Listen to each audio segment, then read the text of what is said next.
ఈ రోజైతే పిల్లల కోసం నేను ఇంట్లోనే బఠానీ చాట్ అయితే చేశానండి. నా స్టైల్‌లో సింపుల్‌గా ఎలా చేసుకుంటానో మీకు చూపిస్తాను చూసేయండి.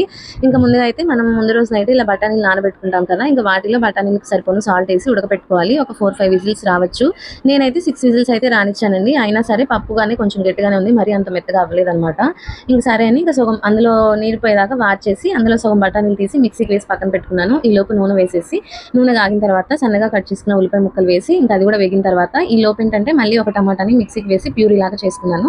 ఇంకా అది కూడా వేసేసి ఉల్లిపాయ టమాటా వేగిపోయిన తర్వాత ఇందాక మనం మిక్సీకి వేసుకున్న బఠానీది ఉంది కదా అది కూడా వేయాలండి. ఇంకా అది వేసేసి కొంచెం వాటర్ అయితే ఎక్కువే పోయాలి. అంటే నేను వీడియోలో చూపిస్తాను మీకు చూడండి. కొంచెం ఎక్కువ పోసుకుంటే ఏంటంటే మనం కట్టేసుకునే టైంకి కొంచెం గట్టి పడిపోయింది కాబట్టి తినేటప్పటికి కొంచెం వాటర్గా ఉన్నా ఇలా ఇబ్బంది లేదు.